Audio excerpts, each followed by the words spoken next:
السلام علیکم عزیز طلباء، امید کرتا ہوں کہ آپ تمام خیر و عافیت سے ہوں گے۔ عزیز طلباء، آج ہماری نظم نمبر 3 آدمی نامہ 10ویں کلاس نئی کتاب 2026، اور پچھلی ویڈیو میں ہم نے آدمی نامہ کی بند نمبر 1 اور 2 کی تشریح کی تھی۔ آج اس نظم میں ہم بند نمبر 3، 4 اور 5 کی تشریح کریں گے۔ پوری نظم میں آدمی نامہ میں عزیز طلباء ٹوٹل 5 بند ہیں، تو آج یہ ہماری انشاءاللہ نظم ختم ہو جائے گی، تو کل سے ہم نمود صبح وہ شروع کریں گے۔ تو عزیز طلباء اپنی نظم کی جانب آتے ہیں۔ نظم آدمی نامہ بند نمبر 3۔ فرعون نے کیا تھا جو دعویٰ خدائی کا، شداد بھی بہشت بنا کر ہوا خدا۔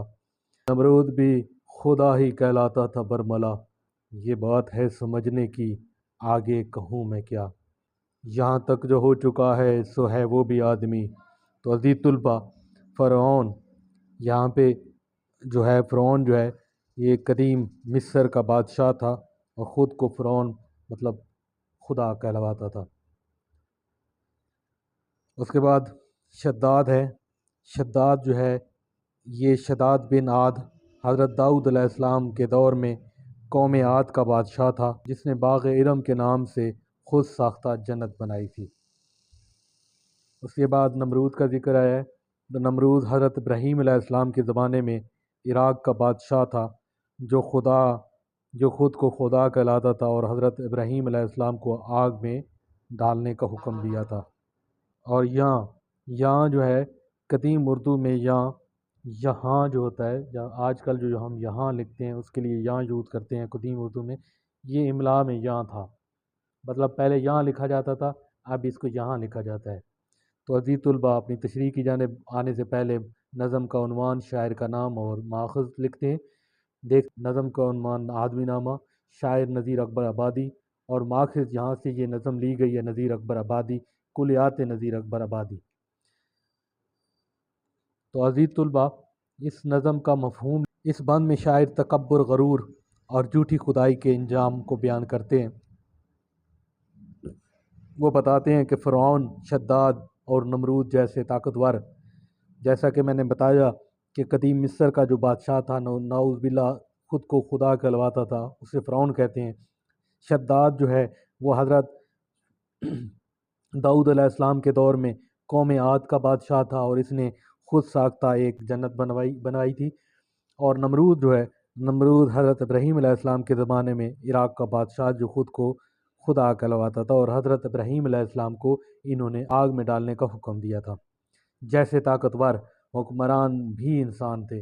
شاعر کہتا ہے کہ دیکھیں، فرعون اتنی بڑی سلطنت کا بادشاہ، خود کو خدا کہلوانے والا، شداد خود کے لیے خود ساختہ جنت بنانے والا، اور نمرود حضرت ابراہیم علیہ السلام کو آگ میں ڈالنے کا حکم دینے والا، مطلب اتنے ظالم ترین حکمران، جیسے طاقتور حکمران بھی تھے، لیکن وہ کہتا ہے کہ وہ بھی آخر کار انسان ہی تھے، لیکن غرور اور سرکشی کی وجہ سے تباہ ہو گئے۔ شاعر کہتا ہے کہ یہ اتنے بڑے ظالم لوگ اپنے غرور اور سرکشی کی وجہ سے تباہ ہو گئے۔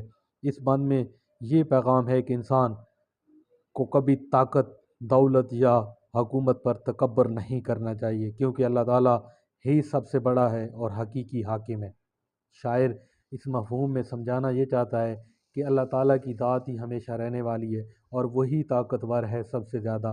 تو انسان کتنا ہی ظالم اور کتنا ہی مغرور اور کتنا ہی طاقتور کیوں نہ ہو، آخر کار اس نے ختم ہو جانا ہے۔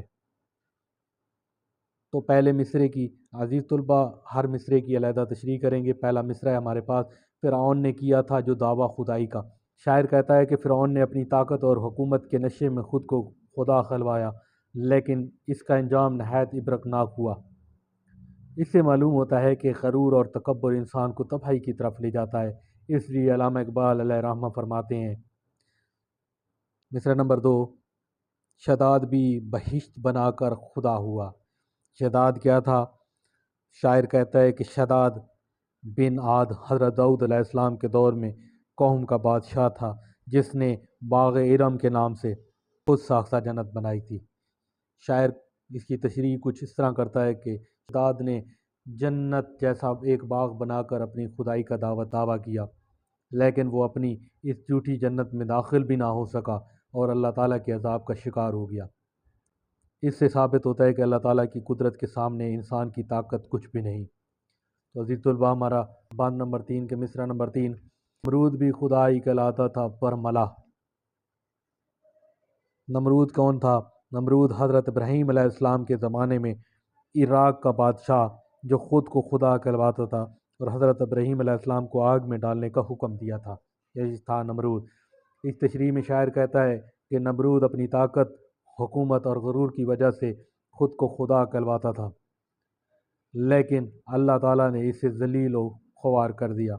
اس کے مقابلے میں حضرت ابراہیم علیہ السلام نے اللہ تعالیٰ پر کامل ایمان اور بھروسہ رکھا، جس کے باعث نمرود کی جلائی ہوئی آگ بھی ان کے لیے ٹھنڈی اور سلامتی والی بن گئی۔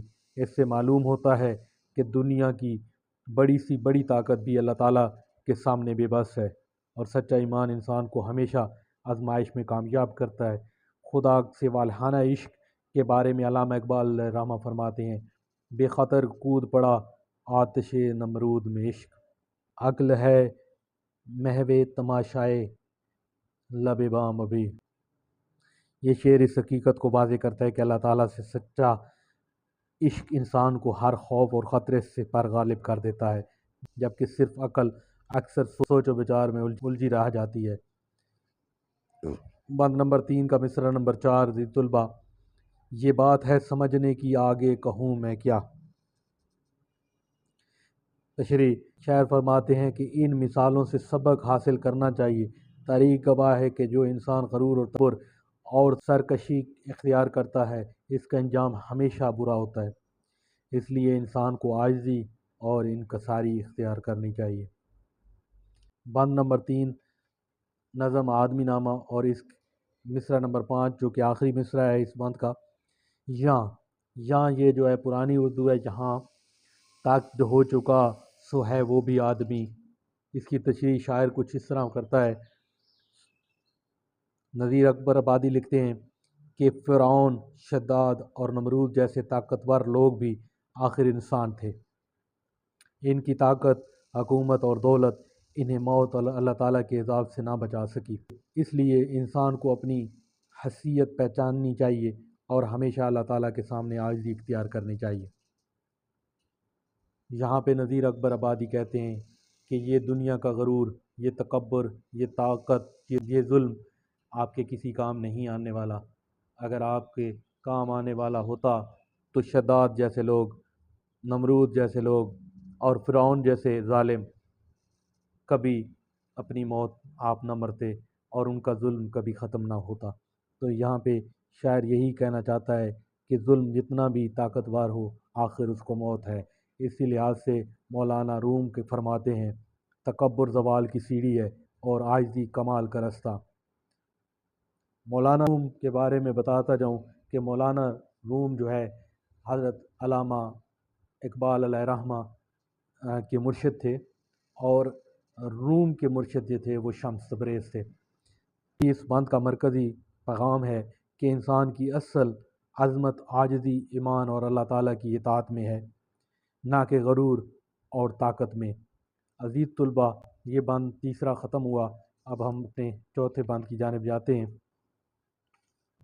بند نمبر ہمارا عزیز طلباء 4، یہاں آدمی پہ جان کو وارے ہے آدمی، اور آدمی پر تیغ سے مارے ہے آدمی، پگڑی بھی آدمی کی اتارے ہے آدمی، چلا کے آدمی کو پکارے ہے آدمی، اور سن کے دوڑتا ہے سو ہے وہ بھی آدمی۔ تو یہاں پہ عزیز طلباء بند ہے، اس میں مشکل الفاظ کوئی خاص نہیں ہے۔ پگڑی اتارنا جو ہے یہ مطلب کہ عزت اچھالنے کے برابر ہوتا ہے، اور تیغ جو ہے یہ تلوار کو کہتے ہیں، تیغ جو ہے تلوار کو کہتے ہیں۔ تو عزیز طلباء، اس نظم کا مفہوم اور تشریح کی طرف جانے سے پہلے نظم کا عنوان دیکھیں گے۔ آدمی نامہ، نظم کا عنوان آدمی نامہ، شاعر کا نام نذیر اکبر آبادی، اور ماخذ جہاں سے یہ نظم لی گئی ہے کلیات نذیر اکبر آبادی سے یہ نظم لی گئی ہے۔ مفہوم دیکھتے ہیں عزیز طلباء اس کا۔ اس بند میں شاعر انسان کی دوہری فطرت کو بیان کرتے ہیں۔ انسان کبھی دوسرے انسان کی جان لیتا ہے، اس کی عزت پامال کرتا ہے، اس پر ظلم ڈھاتا ہے، لیکن یہی انسان محبت، مدد اور ہمدردی کا جذبہ بھی رکھتا ہے۔ اس لیے انسان کو ظلم، نفرت اور دشمنی سے بچ کر محبت، اخوت اور انسانیت کا راستہ اختیار کرنا چاہیے۔ تو عزیز طلباء، یہ 3 لائن کا اس بند کا مفہوم تھا۔ آپ اپنی تشریح کی جانب جاتے ہیں، جو کہ مصرع بہ مصرع ہم اس کی تشریح کریں گے۔ اس بند میں ہمارے ٹوٹل 5 مصرے ہیں، تو 5 تشریحیں ہم مصرے کے لحاظ سے کریں گے۔ تو عزیز طلباء، پہلا مصرع ہے ہمارا، یہاں آدمی پر جان کو وارے ہے آدمی۔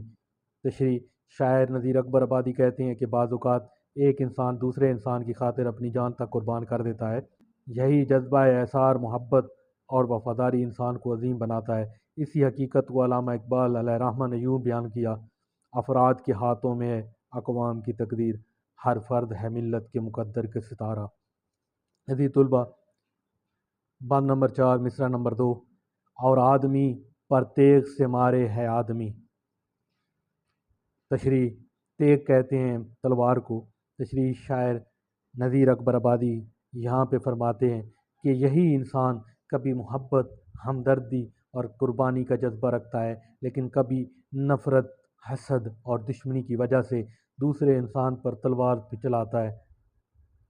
اس سے معلوم ہوتا ہے کہ انسان اپنے اعمال کی وجہ سے مختلف صفات کا حامل بن جاتا ہے۔ شاعر یہاں پہ کہنا یہ چاہتا ہے کہ انسان کے مختلف روپ ہیں، کبھی وہ مسیحا بن جاتا ہے اور کبھی وہ نفرت اور حسد کی آگ میں جھلس جاتا ہے۔ تو وہ کہنا یہ چاہتا ہے کہ انسان ایک ہی ہے، لیکن اس کے مختلف روپ ہیں۔ تو اسی حقیقت کو مولانا الطاف حسین حالی نے ان الفاظ میں بیان کیا: جانور، آدمی، فرشتہ، خدا۔ جانور، آدمی، فرشتہ، خدا، آدمی کی ہیں سینکڑوں قسمیں۔ شاعر کہنا یہ چاہتا ہے کبھی انسان جانور کے روپ میں ہوتا ہے، کبھی آدمی کے روپ میں ہوتا ہے، کبھی فرشتہ کے روپ میں ہوتا ہے، دوسروں کی خدمت کرتا ہے، اور کبھی خدا کی روپ میں ہوتا ہے، دوسروں کو معاف کرتا ہے۔ یہ انسان کی جو ہے سینکڑوں جو ہے وہ قسمیں ہیں جو یہاں پہ مولانا الطاف حسین حالی بیان کرتے ہیں۔ یہ شعر واضح کرتا ہے کہ انسان اپنے کار اور اعمال کے مطابق مختلف درجے اختیار کر لیتا ہے۔ اگر وہ نیک اعمال کرے تو فرشتوں سے بھی بلند مقام پاتا ہے، اور اگر برے اعمال اختیار کرے تو جانور سے بدترین بن جاتا ہے۔ مصرع نمبر 3 ہے عزیز طلباء ہمارا: پگڑی بھی آدمی کی اتارے ہے آدمی۔ پگڑی اتارنا عزت اچھالنے کے برابر ہے، یا عزت اچھالنے کو کہتے ہیں۔ تشریح: یہاں پہ نذیر اکبر آبادی فرماتے ہیں بعض لوگ دوسروں کی عزت و وقار کو مجروح کرتے ہیں، مطلب ان کو اچھالتے ہیں اور انہیں ذلیل و رسوا کرنے کی کوشش کرتے ہیں۔ حالانکہ اسلام اور اخلاق انسانی ہمیں ہر انسان کی عزت اور احترام کا درس دیتے ہیں۔ اس لیے علامہ اقبال علیہ رحمہ نے فرماتے ہیں: وجود زن سے ہے تصویر کائنات میں رنگ، اسی کے ساز سے ہے زندگی کا سوز دروں۔ مصرع نمبر 4 عزیز طلباء: چلا کے آدمی کو پکارے ہے آدمی۔ اس کی تشریح: شاعر فرماتے ہیں، مطلب نذیر اکبر آبادی لکھتے ہیں، انسان ضرورت کے وقت دوسرے انسان کو آواز دیتا ہے، اس سے مدد مانگتا ہے اور اس کے ساتھ تعلق قائم کرتا ہے۔ اس سے معلوم ہوتا ہے کہ انسان معاشرتی زندگی میں ایک دوسرے کا محتاج ہے، اور باہمی تعاون کے بغیر زندگی ممکن نہیں۔ بند نمبر 4 کا آخری مصرع ہمارا، مصرع نمبر 5: اور سن کے دوڑتا ہے سو ہے وہ بھی آدمی۔ مصرے کی تشریح: شاعر کہتا ہے کہ جب کوئی انسان دوسرے کی پکار سنتا ہے تو اس کی مدد کے لیے دوڑ پڑتا ہے۔ یہی جذبہ ہمدردی، احسار اور خدمت خلق کی انسانیت کی اصل پہچان ہے۔ ایسے ہی لوگ معاشرے میں محبت، بھائی چارے اور خیر خواہی کو فروغ دیتے ہیں۔ تو عزیز طلباء، اس شعر میں بھی شاعر نے ہمیں یہ درس دیا ہے کہ دنیا میں آدمی کی متنوع اقسام ہیں، کافی اقسام ہیں۔ یہاں اچھے بھی لوگ ہیں، برے بھی ہیں۔ جہاں پہ جان قربان کرنے والے بھی لوگ آدمی ہیں، جہاں پہ لوگوں کو قتل کرنے والے اور منافق بھی ہیں، لوگوں کی عزت کو برباد کرنے والے اور غصے سے وار کرنے والے بھی موجود ہیں۔ ایسے بھی ہیں جو ان سب چیزوں کو برداشت کرنے اور اطاعت اور فرما برداری کرتے ہیں، اور ہمیں سوچنا چاہیے کہ ہمیں انسانوں کے اس ہجوم میں کس طرح کا انسان بننا ہے۔ تو یہ شعر انتہائی خوبصورت طریقے سے نذیر اکبر آبادی نے اس بند کی تشریح کی ہے۔ تو عزیز طلباء، آدمی نامہ ہماری نظم، اس کا آخری بند دیکھیں گے، بند نمبر 5: اشراف اور کمینے سے لے شاتا وزیر، ہیں آدمی ہی صاحب عزت حقیر۔ یہاں آدمی مرید ہیں اور آدمی ہی پیر، یہاں آدمی مرید ہیں اور آدمی ہی پیر، اچھا بھی آدمی ہی کہلاتا ہے آئے نذیر، اور سب میں جو برا ہے سو ہے وہ بھی آدمی۔ تو عزیز طلباء، یہ ہمارا بند نمبر 5 اور یہ ہمارا آخری بند ہے، اور اس کی تشریح سے پہلے نظم کا عنوان دیکھتے ہیں۔ تو عنوان ہے آدمی نامہ، نظم کا نام آدمی نامہ، شاعر جو ہے اس کا نام نذیر اکبر آبادی، اور ماخذ یہاں یہ کہاں سے نظم لی گئی ہے تو کلیات نذیر اکبر آبادی سے نظم لی گئی ہے۔ تو عزیز طلباء، یہ بند جو ہے مخمس بند ہے، مطلب 5 مصروں پر شامل ہے، تو ہم یہاں پہ ہر مصرے کی علیحدہ علیحدہ تشریح کریں گے۔ تو تشریح کرنے سے پہلے عزیز طلباء مفہوم بیان کرتے ہیں اس بند کا۔ اس بند میں نذیر اکبر آبادی انسان کی مختلف حیثیتوں اور کردار کو بیان کرتے ہیں۔ وہ بتاتے ہیں کہ معاشرے میں امیر و غریب، بادشاہ و وزیر، عزت دار اور حقیر، پیر اور مرید سب انسان ہیں۔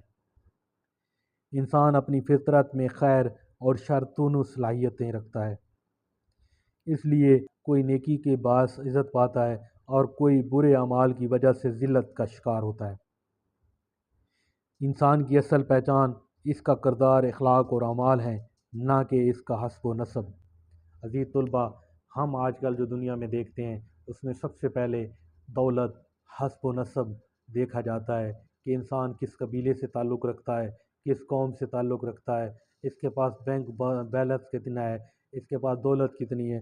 کوئی بھی یہ نہیں دیکھتا کہ انسان کا اخلاق کیسا ہے، اس کا رہن سہن کا طریقہ کیسا ہے، حالانکہ بیسک جو وجہ ہے انسان کی وہ اس کا اخلاق اور کردار ہے۔ دولت یا منصب، شاعر انسان کو نصیحت کرتا ہے کہ وہ اپنی خوبیوں کو پروان چڑھائے تاکہ معاشرے میں عزت اور احترام حاصل کر سکے۔ معاشرے میں عزت اور احترام صرف اعلیٰ اخلاق کی بدولت ہی حاصل ہو سکتی ہے۔ دولت اور شہرت، اس کی وجہ سے تکبر، غرور، اس کی وجہ سے کبھی انسان جو ہے عزت اور احترام حاصل نہیں کر سکتا۔ تو عزیز طلباء، اپنے مصرع نمبر 1 کی جانب جاتے ہیں۔ اشراف اور کمینے سے لے شاہ وزیر۔ تشریح: شاعر کہتے ہیں کہ معاشرے میں اعلیٰ خاندان سے تعلق رکھنے والے افراد ہوں یا غریب و کم حیثیت لوگ، بادشاہ ہوں یا وزیر، سب انسان ہی ہیں، سب برابر ہیں۔ دولت، اقتدار اور سماجی مرتبہ انسان کی اصل پہچان نہیں، بلکہ انسانیت سب سے بڑی حقیقت ہے۔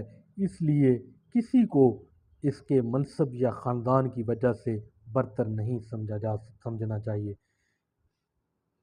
حضور صلی اللہ علیہ وآلہ وسلم نے فرمایا تھا کہ کسی عربی کو اجمی پر اور کسی اجمی کو عربی پر کوئی فقیہت حاصل نہیں، اگر فقیہت حاصل ہے تو وہ تقوی اور پرہیزگاری پر۔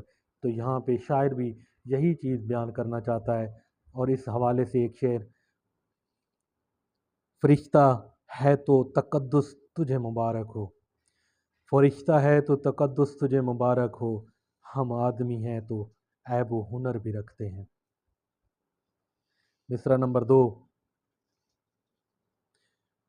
ہیں آدمی ہی صاحب عزت بھی اور حقیر بھی۔ تشریح: شاعر بیان کرتے ہیں کہ عزت پانے والا بھی انسان ہے اور ذلیل و خوار ہونے والا بھی انسان ہے۔ عزت یا ذلت انسان کے اعمال اور کردار کا نتیجہ ہوتی ہے۔ جو شخص نیکی، سچائی اور دیانتداری اختیار کرتا ہے وہ عزت پاتا ہے، جبکہ برے اعمال انسان کو حقارت اور رسوائی کی طرف لے جاتے ہیں۔ متعلقہ شعر: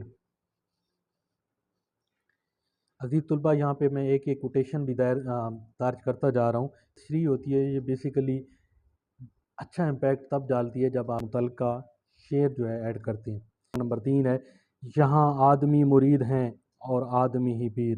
تشریح: شاعر کہتے ہیں کہ اس دنیا میں روحانی رہنمائی کرنے والا پیر بھی انسان ہے اور اس کی پیروی کرنے والا مرید بھی انسان ہے۔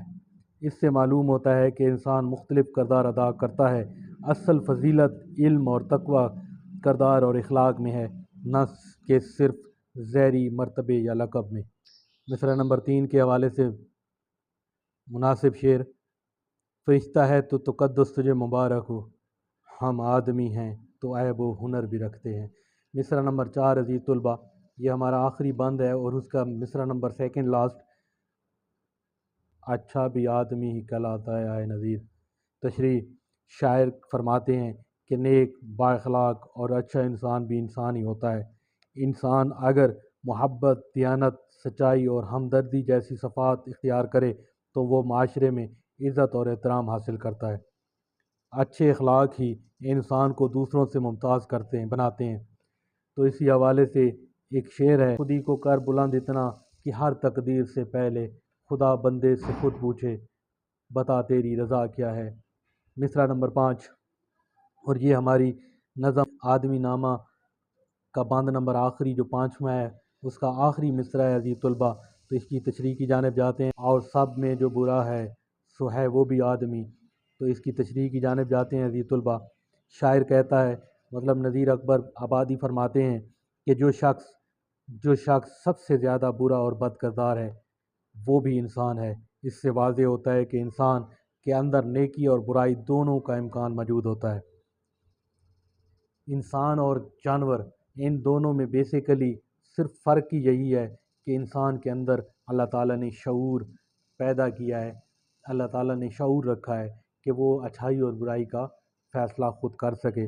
اگر وہ اپنے نفس کی اصلاح کرے تو بلند مقام حاصل کر سکتا ہے، اور اگر برائی اختیار کرے تو ذلت میں جا گرتا ہے۔ اس لیے ہر انسان کو اپنے کردار کو سنوارنے کی کوشش کرنی چاہیے۔ اسی تشریح کے حوالے سے ایک شعر ہے: فرشتہ ہے تو تقدس تجھے مبارک ہو، ہم آدمی ہیں تو عیب و ہنر بھی رکھتے ہیں۔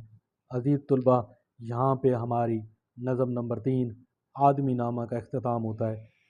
عزیز طلبہ، نہایت ہی آسان اور سادہ الفاظ میں ہم نے اس کی تشریح کی ہے، اور اس سے ہی انتہائی خوبصورت انداز میں نذیر اکبر آبادی نے اس نظم کو لکھا ہے۔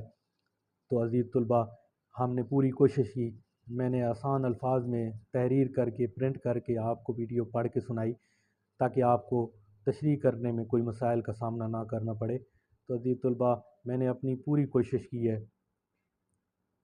کہ آپ لوگ جو ہیں اچھے طرح اس تشریح کو سمجھ سکیں، اور تاکہ پیپر میں آپ کو کسی قسم کا مسائل کا سامنا نہ کرنا پڑے۔ تو عزیز طلبہ، اگر آپ کو ہماری ویڈیو اچھی لگتی ہے تو ہماری حوصلہ افزائی کے لیے آپ تو کامنٹ باکس میں یس ضرور لکھیں، اس سے ہماری حوصلہ افزائی ہوگی، اور امید کرتے ہیں کہ آپ کو یہ ویڈیو اچھی لگی ہوگی۔ کل کی ویڈیو میں ہم جو ہے نمود صبح کی تشریح شروع کریں گے۔ تو عزیز طلبہ، ہمارے ساتھ رہیں اور اپنا بہت خیال رکھیے گا۔ آپ سے اجازت چاہتے ہیں، اللہ حافظ۔